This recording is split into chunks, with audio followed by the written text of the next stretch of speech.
그러니까 한 자리에 있을 수 없었던 이 민족, 끝도 없이 떠돌아다녔던 이 민족에게 정말 중요한 거는 성소예요. 성소. 우리의 뿌리를 어떻게 찾아야 될 것이냐.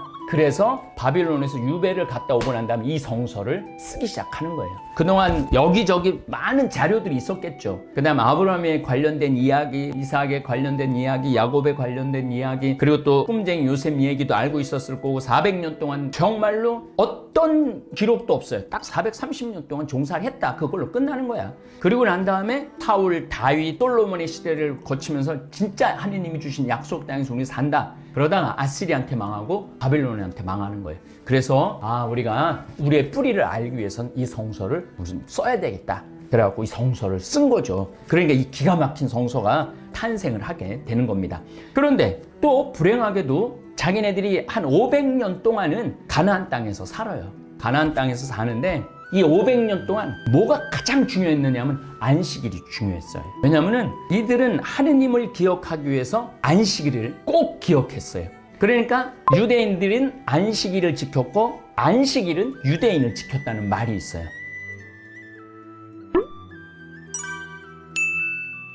성경은 종살이 하던 이스라엘을 해방하신 하느님의 속량 사건을 전해주는 겁니다. 속량이란 값을 지불하여 누군가를 혹은 어떤 것을 자유롭게 해주는 것을 속량이라고 그래요. 탈출기에서 값은 어린 양의 죽음이죠. 피는 생명의 상징이죠. 약속의 상징이고, 그래서 이스라엘은 집 문설주에 어린 양의 피를 바름으로써 맏 아들을 죽음으로부터 구해냈고 자유를 얻었습니다. 10번째 재앙으로 해서 니네들 나가서 제사를 지내고 와라, 그렇게 얘기됐던 것이죠. 신약에서 예수님의 죽음을 인간이 죄로부터 벗어나 회복되기 위해 지불된 속량의 값이에요. 예수님의 목숨은. 그러니까 탈출기에서는 어린 양 희생 그 피로 죄를 사해 주셨지만은 신약 시대에서는 이제 예수님이 목숨으로 죄의 사함의 속량, 그러니까 희생 제물이 된 거죠. 예수님께서 굳이 과월절에 잘 가시지 않는 예루살렘에 올라가서, 예수님은 예루살렘을 잘 올라가지 않았어요. 시돈, 띠론, 갈릴레아 이런 데를 다니셨지 실질적으로 예루살렘에 올라가시지 않았어요. 예루살렘에 올라가면 갈등이 너무 많았고 사람들이 죽이려고 자꾸 그랬기 때문에 잘 올라가시지 않으셨죠. 그럼에도 불구하고 과월절에 예루살렘으로 올라가는 가월절 전날 금요일 십자가에 못 박혀 돌아가신 이유는 탈출기의 파스카 축제를 완성하기 위해서입니다. 유대인에게 과월절은 이집트를 탈출한 날이기 때문에 가장 큰 종교 축제입니다. 그래서 이 과월절이야말로 속량의 날이고 속죄의 날이고 구원의 날이고 해방의 날인 것입니다.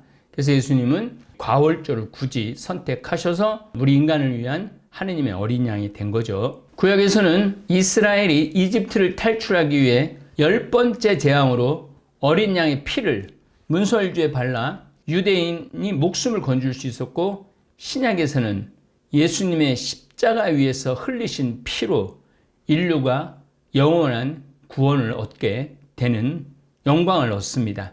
그러니까 구약 성서 말씀 전체는 신약 성서의 예수 그리스도를 향하고 있어요.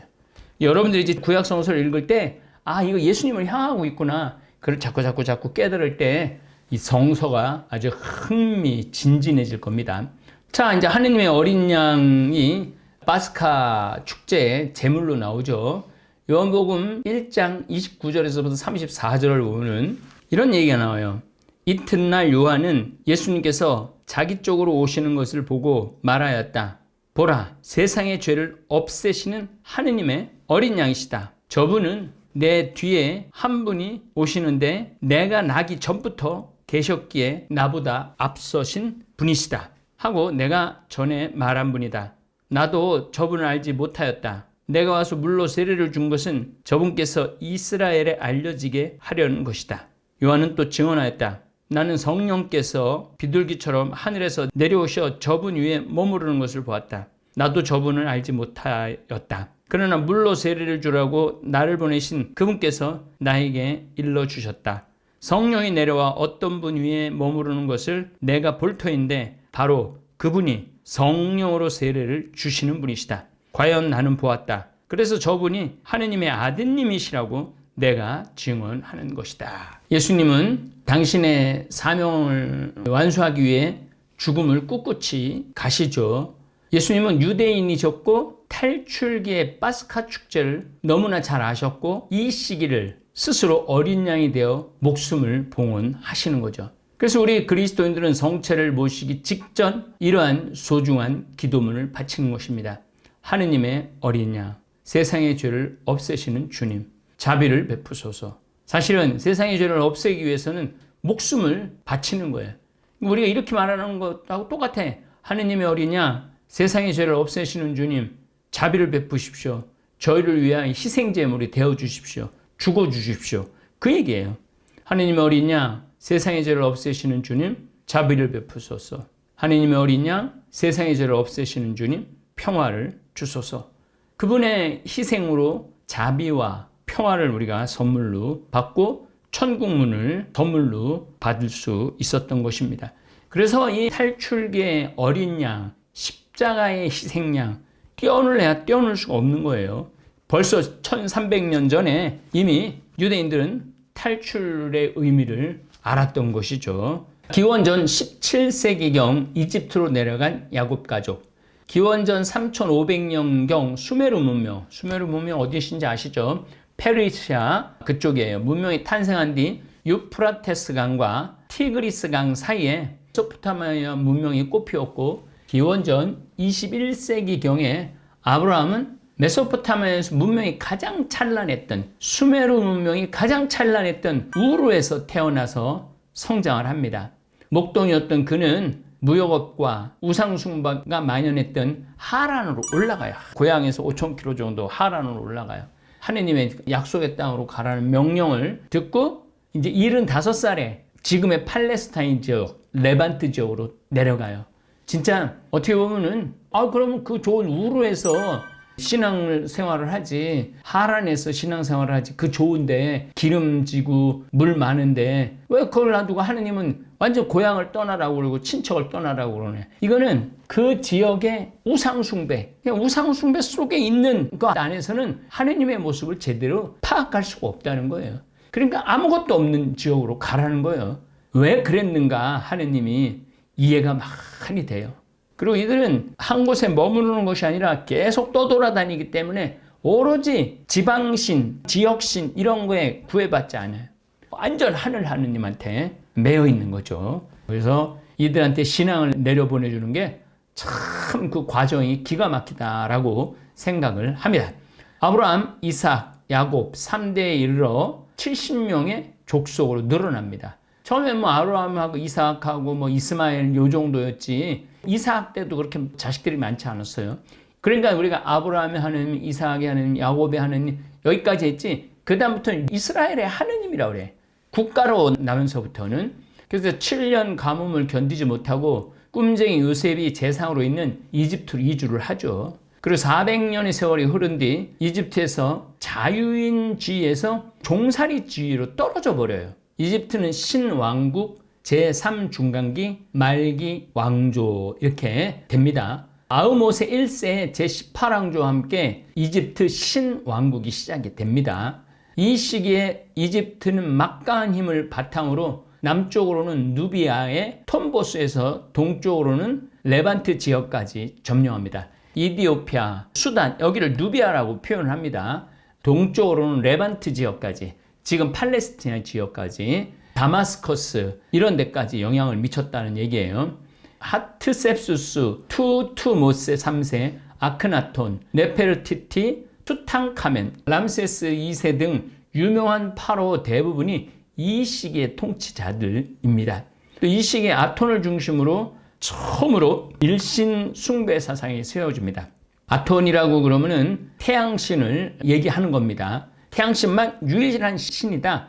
이렇게 일신 숭배가 세워지죠. 그러나 다른 신들의 존재를 인정한다는 점에서 단일신교, 유일신과 단일신교는 달라요. 유대인들은 유일신이야. 야훼 하느님만. 그런데 이집트 사람들은 단일신교, 다른 신도 인정한다는 거죠. 이 시기에 국제적으로 다른 국가들과 활발히 교류하기 시작합니다. 히타이트와도 국경을 맺죠. 그러나 바다 민족의 침략과 테베 아문 대사재단 등의 내용으로 인해 다시 상 이집트와 하 이집트의 사이에 결속이 약해집니다. 자, 여러분들 보면 상 이집트라고 그러면 저기 탄자니아까지 올라가는데 말하는 겁니다. 그리고 하 이집트는 삼각주가 어마어마하게 많은 데를 하 이집트라고 그럽니다. 하 이집트는 리비아계, 상 이집트는 푸시 왕국의 침략과 정치적 영향을 받죠.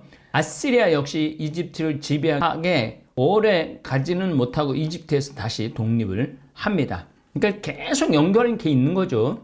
히타이타와 손 잡으려는 유다인. 이 얘기는 좀 우리가 좀 잘 들어가야 됩니다. 탈출기 1장은 요셉을 알지 못하는 새 임금의 등장으로 시작이 됩니다. 19왕조의 람세스 2세라는 설이 지배적입니다. 기원전 1279년에서 1213년까지 66년간 파라오가 통치를 했었죠. 히브리인을 약화시키려는 강제 노동에 동원시켰고 사내의 아이가 태어나면 죽이라는 인물입니다. 왜 그랬느냐? 이집트는 고대 사회의 곡창지대였습니다. 나일강 주변은 비옥한 땅으로 곡물이 넘쳐났어요. 자연스레 인근 국가들은 곡식을 탐내며 침략을 해옵니다. 그래서 침략을 굉장히 많이 받아요.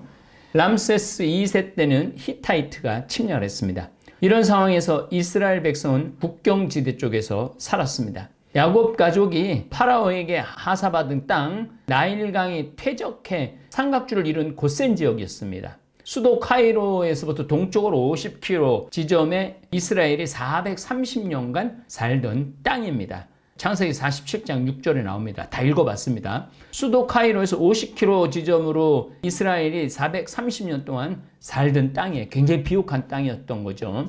람세스 2세는 이곳에 피톤과 라메세스 도시를 건설하면서 히브리인들을 강제 동원했던 거죠. 왜냐하면 우리가 이제 규모를 잘 모르는데 세계의 쌀의 나일강 삼각주가 10% 정도 차지할 거예요. 넓이로는 240km, 두께로는 170km. 이게 전체가 논이에요, 논. 그러니까 어마어마한 식량이 나는 거죠. 그래서 피라미드를 만들 때도 그냥 강제로 안 했다는 거예요. 쌀 다 줘가면서 일꾼들 다 줘가면서 일꾼들 즐겁게 피라미드 만들었다는 얘기입니다. 어쨌든 피톤과 람세스를 건설하면서 히브리인들을 강제 동원했습니다. 아무튼 이 지역은 이집트 관문이었어요. 전쟁이 일어나면 방어 최전방에 그 길로 다 나왔어요. 레반트 지역으로. 이런 이유로 강제 노동으로 세력을 약화시키고 사내가 태어나면 없애라는 명령을 내렸던 거죠. 남자애들이 태어나면 골치 아픈 일만 자꾸 생기니까. 히타이트는 오늘날 터키와 시리아에 있는 고대 국가입니다. 전차를 앞세워 팔레스티나를 장악했고 람세스 2세와 수차례 전쟁을 치릅니다. 이기기도 한 적이 있습니다. 기원전 1269년 양국은 휴전한다는 기록이 현재 남아 있어요. 카데스 조약입니다. 세계 최초 평화 조약이라고도 할 수 있습니다.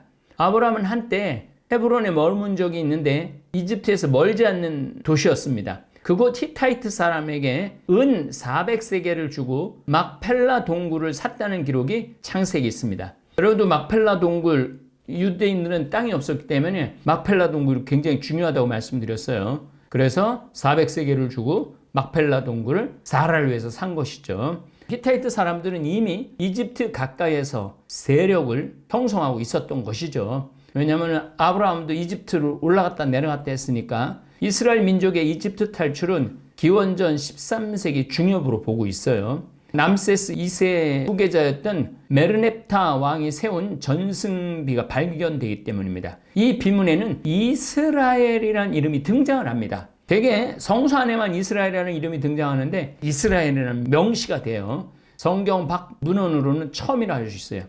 기록에는 이스라엘이 이집트를 떠나 가나안 정착한 것으로 되어 있습니다. 맞는 얘기죠. 이제 다 가나안 땅에 가서 정착하게 된 그 기록을 적어 놓은 거죠. 메르넵타는 람세스 2세의 아들입니다. 즉위 후 팔레스티나에서 히타이트 영향력을 차단시키고 해양 민족이 나일강으로 침입해 오는 것도 격퇴시킵니다. 모두 비문에 새겨진 내용이에요. 이게 굉장히 역사적인 인물이라고 할 수 있죠. 기원전 1229년 빔을 만들었다는 기록도 있습니다. 이를 근거로 이스라엘의 이집트 탈출은 기원전 13세기 중엽이라는 설이 가능합니다. 그러니까 1250년 이때쯤 이집트를 탈출해 온 거죠. 430년이라고 성서에 분명히 나오는데 지금부터 우리가 공부할 게 너무너무 리얼리티하다 그럴까? 살아있는 역사를 여러분들은 만나게 될 것입니다. 탈출기는 여러분들 인생이 다 들어가 있을 것 같아요. 물론 제 인생도 들어가 있고 신앙인의 인생도 다 들어가 있습니다. 그래서 탈출기도 창세기처럼 처음부터 끝까지 읽어 나가면서 공부를 할 겁니다. 그런데 조금 탈출기를 이해할 때 배경을 우리가 좀 알아야 되기 때문에 그런 공부를 지금 하고 있습니다. 유대인이 탈출할 시기에 이집트, 유대인이 탈출할 때 이집트는 굉장히 강성했어요. 굉장히 강성했고 아울러 피라미드 건설도 많았고, 그래서 아마 유대인들은 강력한 제국의 이집트의 힘도 너무너무 잘 알았을 거예요. 고대 이집트는 이집트 나일강 하류와 수에즈 운하 일대에서 번성한 거예요. 저 위에 이디오피아, 심하게는 저쪽 수단 있는 데까지 강이 시작되죠. 나일강이. 그래갖고 나일강이 6,000km를 흐릅니다. 6,000km를 흐르면서 마지막 삼각주가 형성이 되죠. 삼각주가 형성이 되는데 지금은 이제 운하가 뚫린 수에즈 고지역, 나일강 삼각주와 수에즈 운하 일대에서 번성한 문명 및 국가의 총칭을 우리는 이집트라고 얘기를 합니다. 최전성기인 기원전 15세기에는 나일강 삼각주에서 제벨바르카가 어디냐면 시나이 지역입니다. 시나이 지역까지 세력을 뻗쳤고, 이 시기에는 이티오피아, 저 아래 이티오피아까지도 교류하기까지 했습니다. 제가 그 문명 얘기를 할 때 놀라운 것은 시나이 반도 위에까지 뭐가 왔느냐면 인더스 문명의 유리, 그 다음에 도장, 이게 거기까지 왔다는 거예요. 그러니까 이미 이집트라는 이 문명은 거의 모든 메소포타미아 문명, 인더스 문명, 심지어는 초원길 문명까지 다 아우르고 있었다는 거죠. 그래서 이 유대인들이 종살이를 430년 동안 했는데 종살이를 하면서도 그런 모든 문명을 알았던 거예요. 모든 문명을 알았기 때문에 이런 기가 막힌 책이 탄생을 한 거지, 이런 문명을 이해하지 않고는 도저히 이런 거룩한 책, 하느님의 아름다운 연애 편지가 형성될 수가 없다는 이야기입니다. 나일강 삼각주에서 제벨 바르카, 그 다음 밑에는 이티오피아까지도 교류를 했다는 얘기입니다. 기원전 3200년부터 기원전 332년, 3000년 동안 이집트 문명은 존재했습니다. 기원전 332년이 어마어마하게 중요한 해입니다. 이집트가 망하고 332년, 그러니까 이때는 마케도니아 제국의 알렉산더 대왕의 점령으로 그 막을 내리게 돼요. 그래서 이집트는 또 놀랍게도 계속 그리스 문명 사람들이 이집트를 점령하고 지배를 하죠. 그러고 난 다음에 또 누가 점령하고 지배를 하냐면 로마 사람들이 이집트를 또 점령하고 지배를 합니다. 그래서 사실은 기원전 332년 전에까지만 해도 이집트 문명이 굉장한 문명으로 됐는데, 이렇게 점령을 당하고 그러고 난 다음에 계속 이방인들이 점령을 하고 하면서 프랑스의 나폴레옹이 그 내려왔을 때 로제타석을 발견하기 전까지 사실은 332년 이전의 역사에 대해서 거의 몰랐어요. 기원전 332년이 점령하고 난 다음에 이집트 문명은 끊어졌다는 얘기예요. 쉽게 말하면 완전히 끊어졌는데, 이 끊어진 문명, 상형 문자, 그 다음에 민중 문자, 그 다음에 사제의 아주 고급 문자, 이 세 가지 언어가 있었는데 이집트 사람들은 자기네 그 이집트 문명의 역사를 2000년 동안 모르고 살았던 거예요. 그리고 그 피라미드가 어떤 의미인지도 잘 몰랐던 거예요. 그래갖고 대피라미드를 가보면은 그 피라미드가 마지막에 계단식으로 이렇게 쭉 올라간 게 아니고 마지막엔 거기다 대리석을 다 붙여요. 대리석을 쫙 붙여갖고 올라가는 거였기 때문에 정말 어마어마하게 아름다웠던 거죠. 어마어마하게 아름답고 어마어마하게 거대했던 그 피라미드의 참 의미. 물론 이제 그 안에 도굴도 중간에 많이 하고 이랬지만은 정말 자기네 나라의 어떤 역사적 의미를 가지고 있나, 이걸 몰랐던 거예요. 그래서 어떤 일이 벌어지냐면 자기네들 집 짓는 데다가 붙여진 대리석 전부 다 떼어갑니다. 전부 다 떼어가고 마지막 하나 딱 남아있는 기자 지구에 있는 마지막 그 꼭대기만 남아 있어요. 그 대리석이.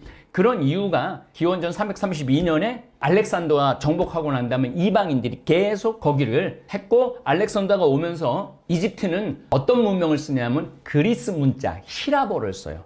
히라보를 써갖고 알렉산더가 점령한 알렉산드리아라는 도시를 만들어요. 알렉산더 대왕이. 거기에 히라보로 된, 그리스로 된 모든 책자는 거기에 다 도서관이 있는 거예요. 그러니까 거기서 셉뚜아진타 70인역 히라보 성서 번역이 나오는 겁니다. 왜 그러느냐면은 이집트에서 사는 사람들은 히브리어를 몰랐어요. 이집트에서 사는 이스라엘 사람들은 히라보만 알았어요.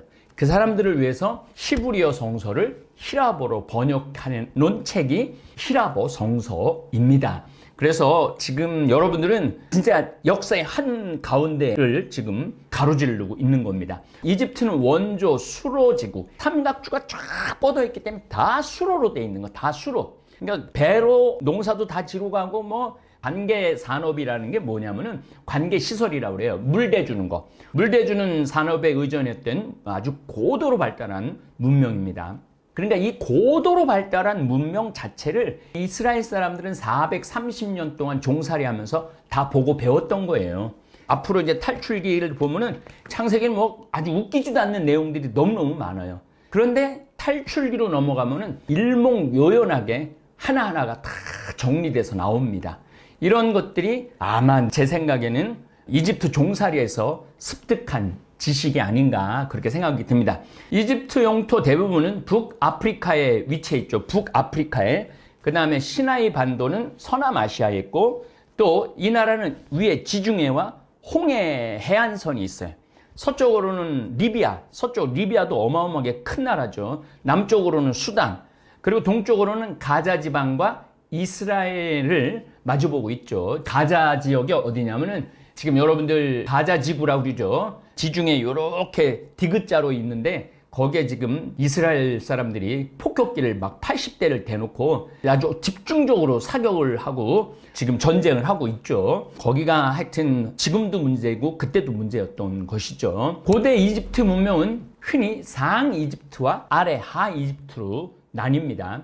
나일강은 남쪽으로부터 지중해를 향해 북쪽으로 향해 흘러요. 놀랍게도 아프리카 대륙이 참 오묘하게 돼 있습니다. 어떻게 오묘하게 돼 있느냐면은 대개는 북에서 남쪽으로 내려가는데 여기가 탄자니아에 세렝게티 대초원이 있어요. 이게 어마어마하게 높아요. 그러니까 거기서부터 형성돼 갖고 바다 쪽으로 내려가는데 남쪽에서 북쪽으로 내려가는데 이렇게 내리 깔려 있는 대륙이죠. 한 6,000km 정도가 내리 깔려 있는 대륙입니다. 이집트 인구의 대부분은 나일강을 둘러싸고 저 위에 룩소르 뭐 이런 데서부터 쫙 나일강을 따라서 계속 집중되어 있고, 이 강은 석기 시대와 나카타 문화 시대로부터 이집트 원 문화라고 아시면 됩니다. 시대로부터 근근히 이어져 온 이집트 문화의 동맥이죠. 때문에 헤로도토스는 이집트를 나일강의 선물이라고 부르기도 하죠. 나일강 때문에 이집트는 번성한 문명이죠. 이런 번성한 문명에 모세라는 인물이 튀어나옵니다. 아브라함의 하느님, 이삭의 하느님, 야곱의 하느님. 아브라함의 하느님은 기원전 2100년에서 200년 사이에 하느님한테 불림을 받았다고 보죠. 400년 정도 3대가 삽니다. 야곱에 와서 기원전 1750년, 1800년 뭐 이렇게 왔다 갔다 볼 수 있어요. 400년 동안은 계속 떠돌면서 살아요. 물론 가나안이나 레반트나 고대 메소포타미아나 비옥한 초승달이나 팔레스티나나 지역 개념이 거의 한 군데를 아우를 수 있다고 생각하시면 됩니다. 아브라함, 이삭, 야곱은 그 지역을 떠돌아다녔어요. 떠돌아다니다가 야곱에 와서 헤브론, 브엘세바 이쪽에 정착을 하죠. 그러니까 예루살렘으로부터 한 50km, 100km에 정착을 합니다. 그런데 그렇게 정착을 하다가 뿜쟁이 요셉이 이집트로 내려가고 재상이 되고 기근을 맞이해요. 기근을 맞이해서 2년을 못 견디고 3년째 돼서 야곱 집안은 이집트로 내려갑니다. 그러니까 또 떠돌아다니는 거죠. 몇 년 동안 하느님이 약속하신 약속의 땅에서 못 사느냐면 430년 동안 못 사는 거예요. 왜냐하면 430년 만에 모세가 탈출을 시켰으니까. 너무너무 재미난 게 그러면은 기원전 한 1250년, 한 1300년 정도 다시 이제 가나안 땅으로 갔어요. 가나안 땅으로 갔는데 사울, 다윗, 솔로몬 40년을 통치를 합니다. 그 전에 물론 12판관의 시대가 있었고 여호수아 시대가 있었죠. 그래갖고 한 기원전 900년에는 정말로 우리가 말하는 전체 이스라엘, 저 시나이 반도부터 저기 다마스커스까지 또 이스라엘의 영토였어요. 다윗 시대 최대 영토를 만듭니다. 그러니까 이 구약 성서는 모세, 다윗을 자기네들의 구세주로 알 정도로, 민족의 상징으로 알 정도로 둘이 쌍벽을 이루는 거죠. 그렇다면 기원전 721년에 북이스라엘이 망합니다. 누구한테 망하느냐 하면 아시리아한테 망합니다. 그리고 기원전 587년에 바빌론한테 남유다가 망하죠. 그래갖고 또 떠돌아다니는 거예요. 북이스라엘은 아예 없어져 버리는 거고 우리가 말하는 사마리아인이 돼버리는 거고 남유다인들은 바빌로니아에 끌려가고 또 50년 동안 거기서 종살이를 합니다. 기원전 520년경에 다시 돌아와요. 이스라엘 땅으로 돌아와요. 그러니까 한 자리에 있을 수 없었던 이 민족, 끝도 없이 떠돌아다녔던 이 민족에게 정말 중요한 거는 성소예요, 성소. 우리의 뿌리를 어떻게 찾아야 될 것이냐. 그래서 바빌론에서 유배를 갔다 오고 난 다음에 이 성서를 쓰기 시작하는 거예요. 그동안 여기저기 많은 자료들이 있었겠죠. 그 다음 아브라함에 관련된 이야기, 이삭에 관련된 이야기, 야곱에 관련된 이야기, 그리고 또 꿈쟁이 요셉 얘기도 알고 있었을 거고 400년 동안 정말로 어떤 기록도 없어요. 딱 430년 동안 종살이 했다. 그걸로 끝나는 거야. 그리고 난 다음에 사울, 다윗, 그 다음에 솔로몬의 시대를 거치면서 진짜 하느님이 주신 약속 땅에서 우리 산다. 그러다가 아시리한테 망하고 바빌론한테 망하는 거예요. 그래서 우리가 우리의 뿌리를 알기 위해서는 이 성서를 써야 되겠다. 그래갖고 이 성서를 쓴 거죠. 그러니까 이 기가 막힌 성서가 탄생을 하게 되는 겁니다.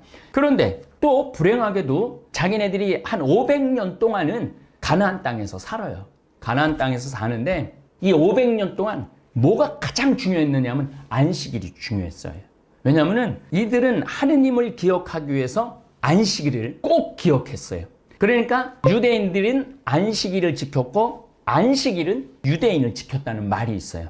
그러니까 유대인들이 안식일을 지켰기 때문에 안식일이 유대인을 지켜준 거죠. 그 다음에 이제 정결례라는 거를 우리는 깨끗한 민족이다. 그래서 그 정결례라는 걸 아주 중요하게 여기고 또 중요한 거는 뭘 중요하게 여기냐면 율법. 율법을 꼭 지켜야 된다. 율법이라는 거 여러분 어렵지 않아요. 십계명이 들어있는 내용을 율법이라고 생각하시면 돼요.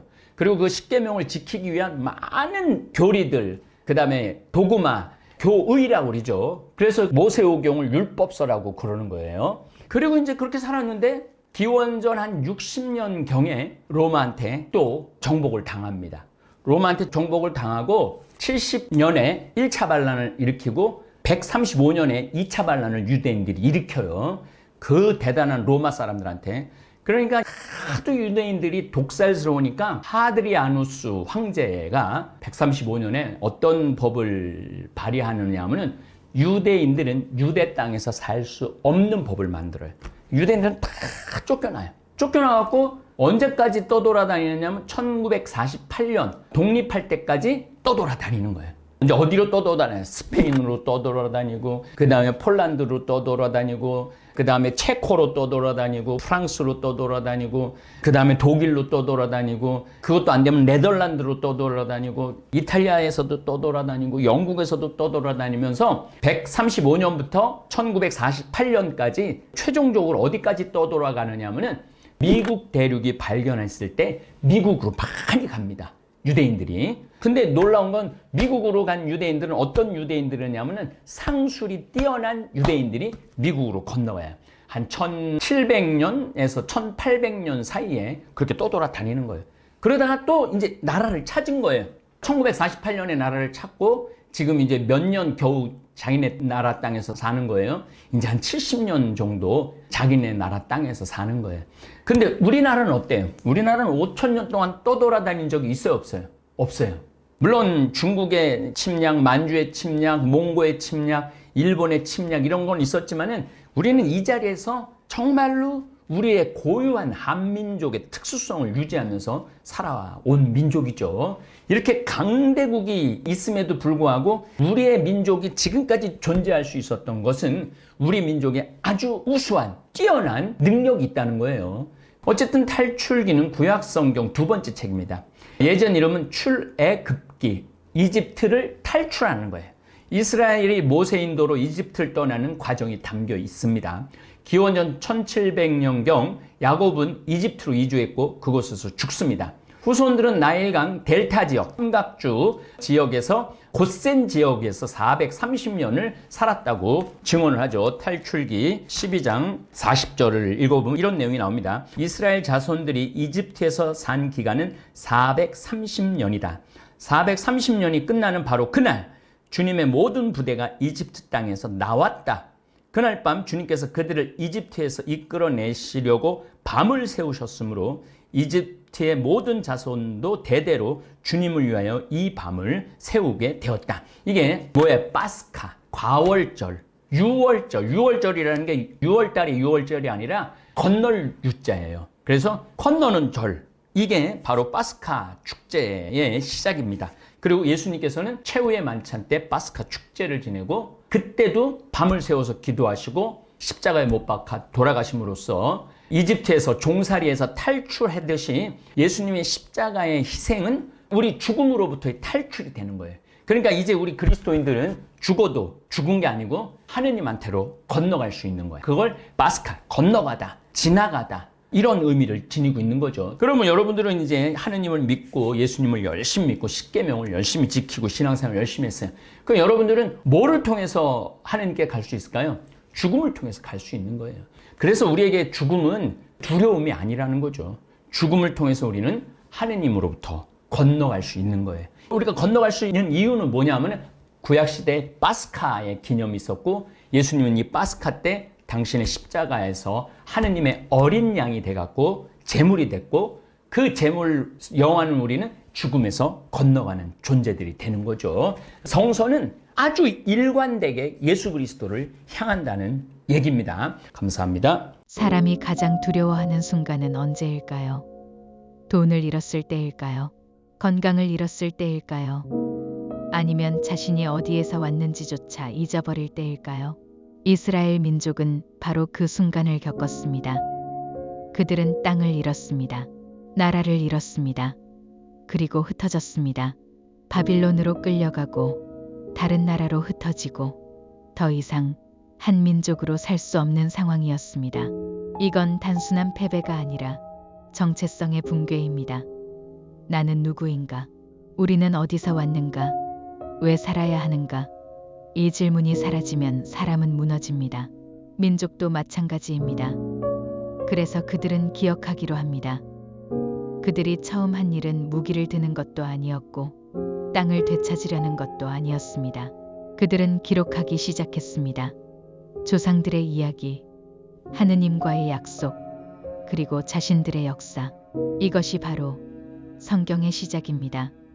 성경은 단순한 책이 아니라 살아남기 위한 기록이었습니다. 잊지 않기 위한 몸부림이었습니다. 우리는 누구인가? 이 질문을 놓치지 않기 위한 마지막 선택이었습니다. 그런데 여기서 더 중요한 것이 있습니다.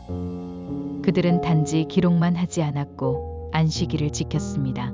일주일에 하루, 아무것도 하지 않고 하느님을 기억하는 날. 왜 그렇게까지 했을까요? 먹고 살기도 힘든데 왜 하루를 멈췄을까요? 그 이유는 잊지 않기 위해서입니다. 자신들이 누구인지, 누구의 백성인지, 무엇을 위해 살아가는지. 그래서 유대인들은 안식일을 지켰습니다. 그리고 놀랍게도 역사는 이렇게 말합니다. 유대인이 안식일을 지킨 것이 아니라 안식일이 유대인을 지켜주었다. 이 말은 수천 년 동안 나라 없이 떠돌아다니면서도 그들이 사라지지 않은 이유입니다. 땅이 없어도, 집이 없어도, 심지어 나라가 없어도 그들은 무너지지 않았습니다.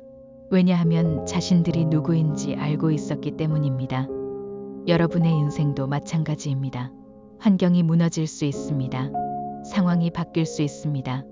모든 것을 잃는 순간이 올 수도 있습니다. 하지만 나는 누구인가? 나는 무엇을 믿고 살아가는가? 이것만은 잃지 말아야 합니다. 이스라엘 민족은 그 답을 성경에 남겼고 안식일로 지켜냈습니다. 그래서 살아남았습니다. 여러분은 지금 무엇을 붙잡고 계십니까?